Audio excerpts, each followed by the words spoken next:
Ang magkakapatid na naulila sa nanay, na ngayon ay nakatira sa sira-sirang bahay.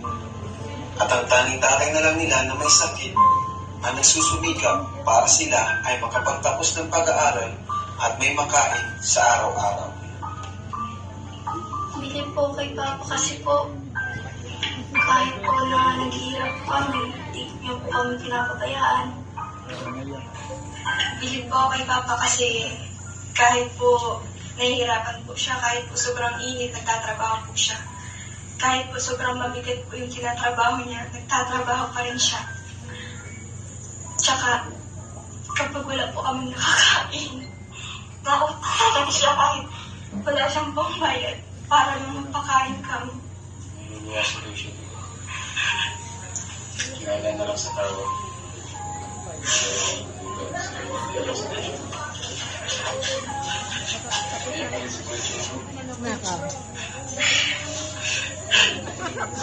Basta na luwa rin siya. Naalala mo lang yung mga hirap ni Mama. Opo. Kasi, nauwi siya dito. Masakit yung katawan. Minsan po, kahit po masakit yung katawan niya, pagka umaga mapasok na naman po siya sa trabaho.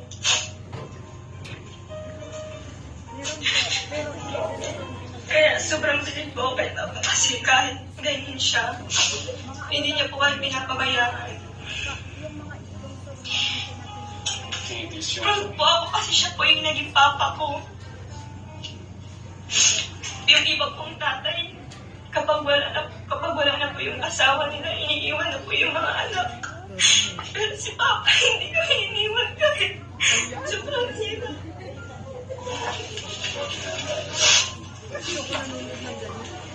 Panoorin ang kabuang kwento at kung paano kami napaiyak sa kwento ng buhay ni Rachel. Soldier friend, you're not okay.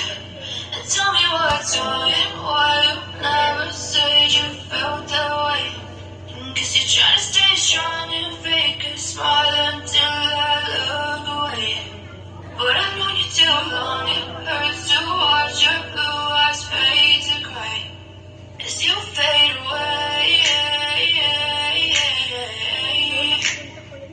As you fade away.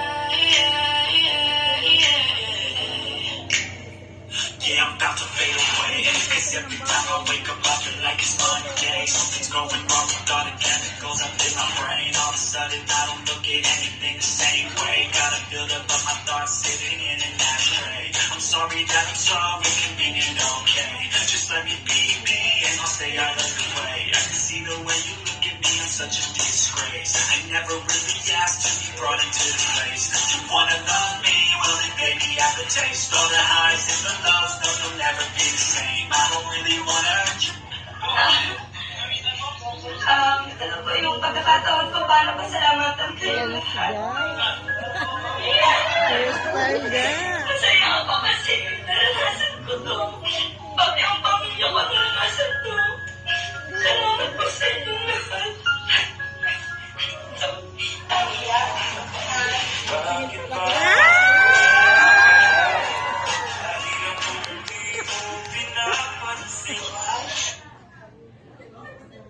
Bakit talan?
Opo, ni Tatay Rizal.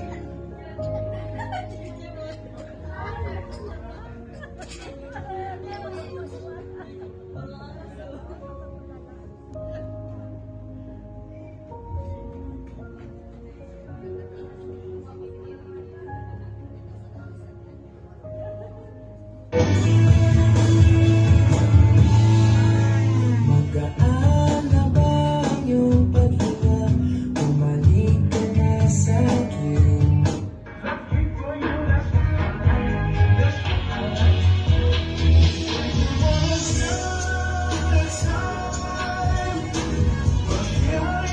Nahalita kang hirang pagkaalamanin. Bakit sabi mas mukha akong lalaki kaysa sabi? Hindi ko maipaliwanag ang lahat. Ikaw ang laging hinahanap sa pagkasin ko.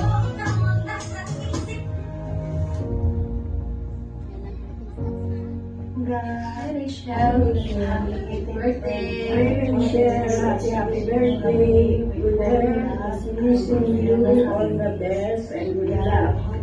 More blessings to come. March.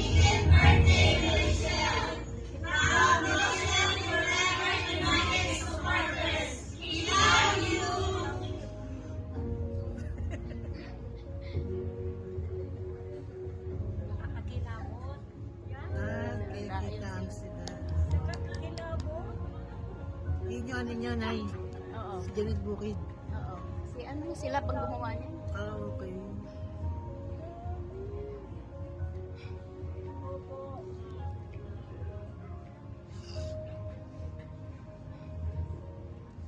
Ayun kayo ni Ate Rose. Ayun si Ate Rose. Ayun ikaw, Nay. Si Love.